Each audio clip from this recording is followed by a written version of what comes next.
Hello everyone, welcome to edu wallet. Physics പരീക്ഷ കഴിഞ്ഞു. ആദ്യത്തെ ക്രിസ്മസ് എക്സാം ആയിരുന്നു +2 സ്റ്റുഡൻസിന് ഫിസിക്സ്. അത്യാവശ്യം എല്ലാവരും കുഴപ്പിച്ചു എന്നറിയാം. ടഫ് പേപ്പർ തന്നെയായിരുന്നു. നമുക്കതിൽ 20 മാർക്കിനാണ് ന്യൂമറിക്കൽ ക്വസ്റ്റ്യൻസ് വന്നിട്ടുള്ളത്. നമ്മൾ ഇന്നലത്തെ വീഡിയോസിലെ ഡെറിവേഷൻസ് എല്ലാം വന്നിട്ടുണ്ട്. പ്രിസം വന്നിട്ടുണ്ട്, LCR വന്നിട്ടുണ്ട്, സ്നെൽസ് ലോയുടെ പ്രൂഫ്, അതിൻ്റെ ഡെറിവേഷൻസ് ഒക്കെ വന്നിട്ടുണ്ട്. നിങ്ങൾ എഴുതിയിട്ടുണ്ടാവും എന്ന് വിചാരിക്കുന്നു.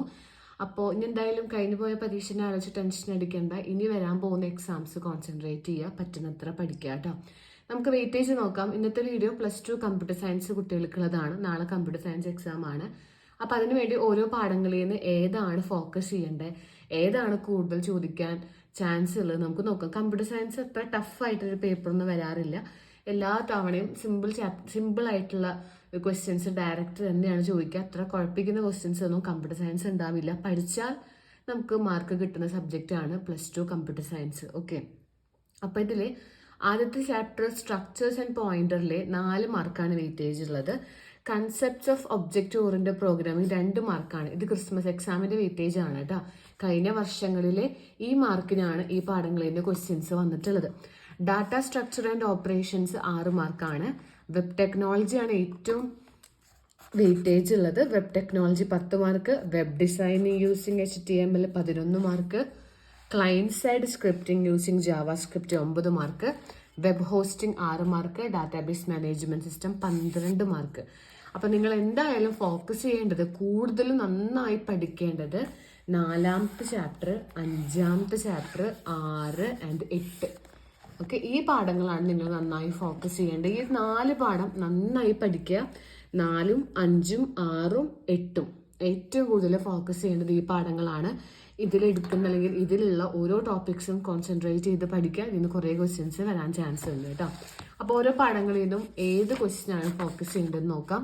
ആദ്യം വെബ് ടെക്നോളജി ആണ്. വെബ് ടെക്നോളജി നിങ്ങൾ HTML എന്താ, HTML ഫുൾ ഫോം, DNS എന്താ ഫുൾ ഫോം, HTTPSന്റെ ഫുൾ ഫോംസ് ഒക്കെ നടന്നിരിക്കുക. സ്റ്റാറ്റിക് വെബ് പേജും ഡൈനാമിക് വെബ് പേജും ഒരു ഷുവർ ക്വസ്റ്റ്യൻ ആണ്, റിപ്പീറ്റഡ് ആയിട്ട് കാണാറുണ്ട്. സ്റ്റാറ്റിക് വെബ് പേജും ഡൈനാമിക് വെബ് പേജും കമ്പയർ ചെയ്യാൻ. അതുപോലെ ക്ലയന്റ് സൈഡ് സ്ക്രിപ്റ്റിങ്ങും സെർവർ സൈഡ് സ്ക്രിപ്റ്റിങ്ങും പരീക്ഷയ്ക്ക് ചോദിക്കാറുണ്ട്. ഇത് 2 ടേബിൾ ആയിട്ടൊക്കെ നിങ്ങൾക്ക് ഉണ്ടാവും പഠിക്കാൻ. അത് പഠിച്ചു വെക്കുക. ഇനി CSS എന്താണ്, CSSന്റെ എങ്ങനെ ഇംപ്ലിമെന്റ് ചെയ്യാം എന്നൊക്കെ ചോദിക്കാം. പിന്നെ basic structure of HTML structure, ഒരു HTML ഡോക്യുമെന്റ് എങ്ങനെയാണ് അതിന്റെ സ്ട്രക്ചർ എന്നുള്ളത് അറിഞ്ഞിരിക്കണം. കണ്ടെയ്നർ ടാഗ് ഏതൊക്കെയാണ്, എല്ലാ ടാഗ്സുകളും അവരുടെ ആട്രിബ്യൂട്ട്സും പഠിച്ചു വെക്കുക. ടെക്സ്റ്റ് ഫോർമാറ്റിംഗ് ടാഗുകൾ ഏതൊക്കെയാണ് പഠിച്ചു വെക്കുക, അതെങ്ങനെയാണ് യൂസ് ചെയ്യാന്ന് പഠിച്ചു വെക്കുക. മാർക്യൂ ടാഗ് കുറേ തവണ പേപ്പറിൽ വന്നിട്ടുണ്ട്. PHP എന്താണ്, PHPയുടെ ഡിക്ലറേഷനും കാര്യങ്ങളൊക്കെ നോക്കുക. ജാവാസ്ക്രിപ്റ്റ് എന്താണ്, ജാവാസ്ക്രിപ്റ്റിൽ എങ്ങനെയാണ് വേരിയബിൾസ് ഡിക്ലെയർ ചെയ്യാം, അത്തരം കാര്യങ്ങളൊക്കെ നോക്കി വയ്ക്കുക. അതാണ് വെബ് ടെക്നോളജിയിൽ നിങ്ങൾ കൂടുതലും ശ്രദ്ധ കൊടുക്കേണ്ട ടോപ്പിക്സ്. 5ാമത്തെ പാഠം വെബ് ഡിസൈനിങ് യൂസിങ് HTML. ഈ പാഠത്തിലെ എന്തൊക്കെ ടൈപ്പ് ലിസ്റ്റുകളുണ്ട്, അതൊരു essay ക്വസ്റ്റ്യൻ പോലെ പരീക്ഷയ്ക്ക് ചോദിക്കും. അൺഓർഡേർഡ് ലിസ്റ്റ് എങ്ങനെയാണ്, അതിൻ്റെ സിൻടാക്സ് പഠിച്ചു വയ്ക്കുക, എങ്ങനെയാണ് അത് എഴുതാം. ഓർഡേർഡ് ലിസ്റ്റ് എന്താണ്, ഡെഫിനിഷൻ ലിസ്റ്റ് എന്താണ്. ഇത് വെച്ചിട്ട് നിങ്ങൾക്കൊരു സാമ്പിൾ ക്വസ്റ്റ്യൻ തരും. നിങ്ങൾക്കൊരു പേജ് തരും, അതിൽ കുറേ ലിസ്റ്റ് ചെയ്തിട്ടുള്ള ആൾക്കാരുണ്ടാവും, അൺഓർഡേർഡ് ലിസ്റ്റ് ഉണ്ടാവും. ഒരു എക്സാമ്പിൾ നിങ്ങൾക്ക് തന്നിട്ട് അത് നിങ്ങളോട് അതിൻ്റെ പ്രോഗ്രാം എഴുതാൻ പറയും. ലിസ്റ്റ് കേട്ടോ, അത് ഇമ്പോർട്ടൻ്റ് ആണ്. ഓർഡേർഡ് ലിസ്റ്റും ഓർഡേർഡ് ലിസ്റ്റ് നമ്മൾ ഓൾറെഡി ഈ +2 കമ്പ്യൂട്ടർ സയൻസ് ക്ലാസ്സുകൾ ഓൾറെഡി നമ്മുടെ ചാനലിലുണ്ട്. ജസ്റ്റ് സെർച്ച് ചെയ്താൽ മതി എഡ്യു വാലറ്റ് +2 കമ്പ്യൂട്ടർ സയൻസിന്. അതിൽ വരുന്ന വീഡിയോസുകളൊക്കെ കണ്ടാൽ മതി. ഇതൊക്കെ ഞാൻ ഓൾറെഡി എക്സ്പ്ലെയിൻ ചെയ്തിട്ടുണ്ട് കേട്ടോ. ഇനി ലിങ്കുകൾ, ഹൈപ്പർ ലിങ്ക് എന്താണ്, എക്സ്റ്റേണൽ ലിങ്ക് എന്താണ്, അങ്ങനെയുള്ള ലിങ്കുകളെ കുറിച്ച് പഠിച്ചു വെക്കുക. URLന്റെ ഫുൾ ഫോം എന്താണെന്ന് അറിഞ്ഞിരിക്കണം. ടേബിള് ക്രിയേറ്റ് ചെയ്യാൻ അറിയണം. ടേബിളിൽ റോ എങ്ങനെ ക്രിയേറ്റ് ചെയ്യുക, കോളം എങ്ങനെ ക്രിയേറ്റ് ചെയ്യുക. ടേബിളും നമുക്കൊരു എക്സാമ്പിൾ ചോദ്യം തരും. അത് നമുക്ക് ആ ടേബിൾ ഉണ്ടാക്കാൻ പരീക്ഷയ്ക്ക് ചോദിക്കാറുണ്ട്.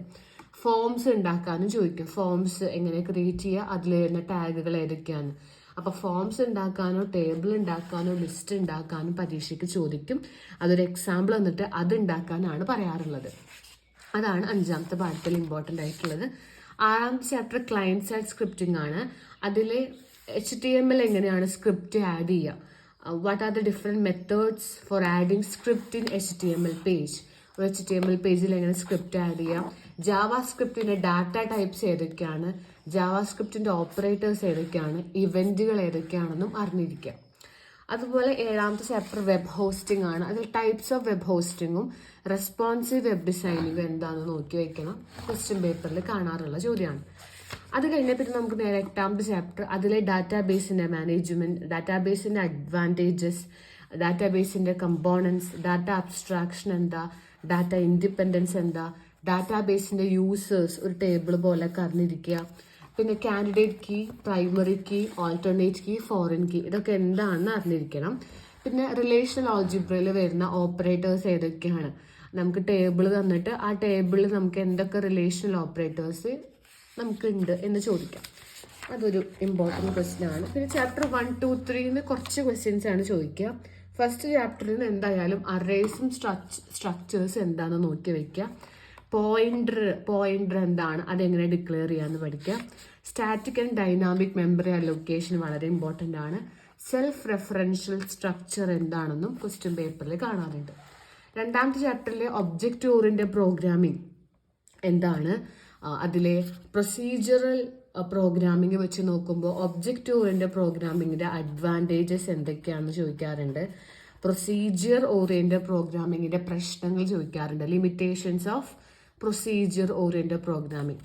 കൺസെപ്റ്റ്സ് ഓഫ് ഊപ്പ് കൺസെപ്റ്റ്സ് പഠിക്കണം. ഇൻഹെറിറ്റൻസ്, അതിന്റെ പല different types, data abstraction, polymorphism, അതിൽ പല പോളിമോർഫംസ് ഉണ്ട്, അത് നോക്കി വെക്കുക. 3ാമത്തെ പാഠത്തിൽ നിങ്ങൾ 3ാമത്തെ പാഠം കുറച്ച് കട്ടിയുള്ള പാഠം, അതിൽ ഓവർഫ്ലോ എന്താ, സ്റ്റാക്ക് ഓവർഫ്ലോ, സ്റ്റാക്ക് അണ്ടർഫ്ലോ എന്നൊക്കെ പറഞ്ഞാൽ എന്താന്ന് പഠിച്ചു വെക്കുക. അതുപോലെ ഒരു ക്യൂവിന്റെ ഇൻസേർഷൻ, ഡിലീഷൻ, അതൊക്കെ അൽഗോരിതംസ് ആണ്.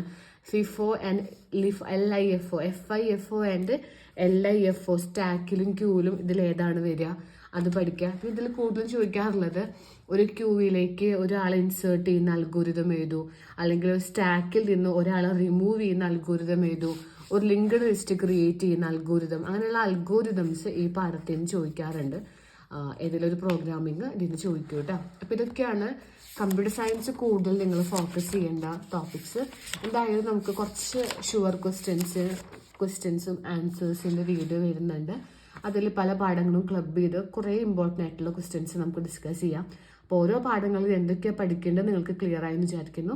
നമുക്ക് അടുത്ത വീഡിയോയിൽ കാണാം. അടുത്ത വീഡിയോയിൽ ക്വസ്റ്റ്യൻസും ആൻസേഴ്സും എല്ലാം നമുക്ക് ഡിസ്കസ് ചെയ്യാം. Okay, thank you.